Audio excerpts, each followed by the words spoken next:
I would like to go to our next speaker from NGO Monitor, Professor Gerald Steinberg, נשיא מכון המחקר NGO Monitor, בנושא הקשר של אונר"א לגופי או"ם נוספים ולארגונים לא ממשלתיים הפעילים נגד ישראל.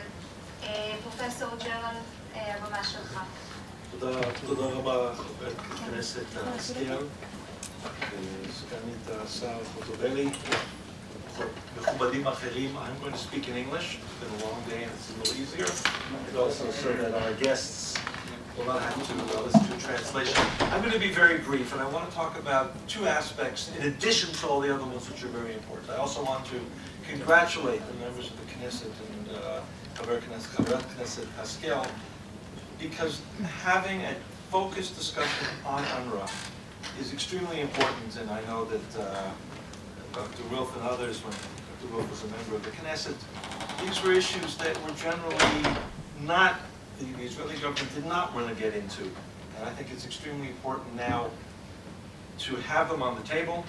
I think everything that's been said points out the degree to which this massive organization with a budget of $1.2 billion, how much that affects and damages the peace process.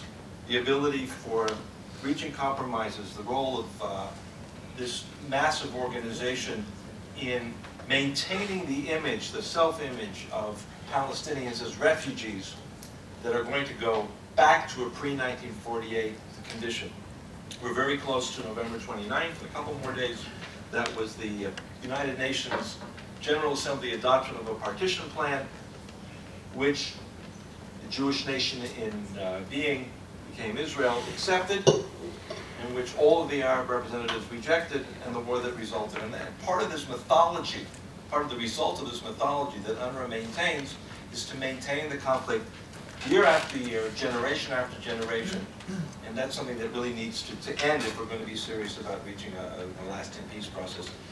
The two additional issues that I want to put on the table, one is the role of UNWRA as the leader in setting the language that is used, the vocabulary that is used by the NGO network, a large number of organizations that go under the heading of human rights organizations, Amnesty International, Human Rights Watch, the French Federation for Human Rights, and so many other groups.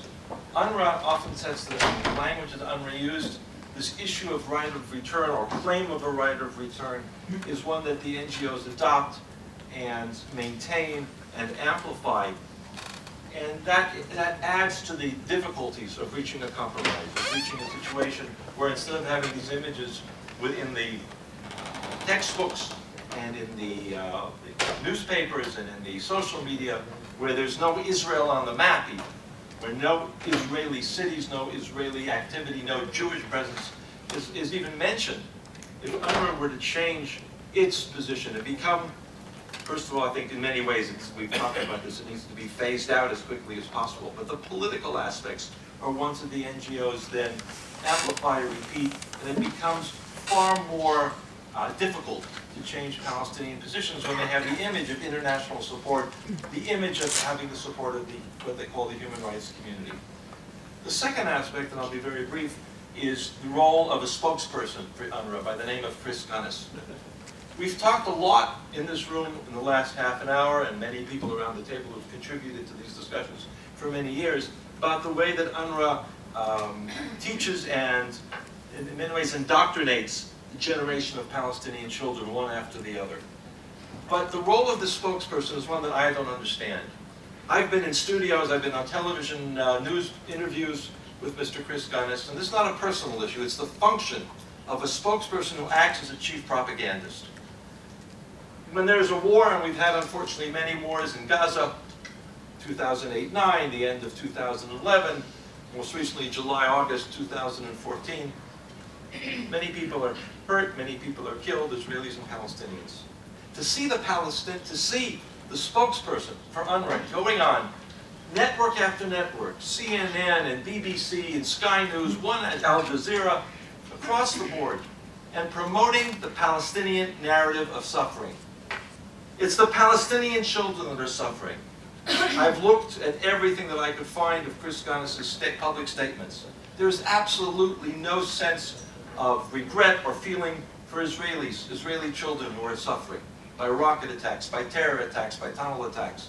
It's only about Palestinians as victims, the Palestinian victimization narrative. Why is UNRWA paying a large sum of money for a spokesperson to present that kind of conflict-increasing language and images on international media? That's the fundamental question, which goes beyond the other issues that we've had here.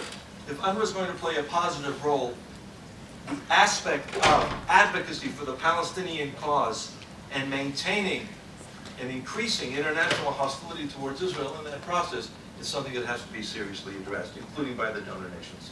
Thank you. Thank you very much. I would like to give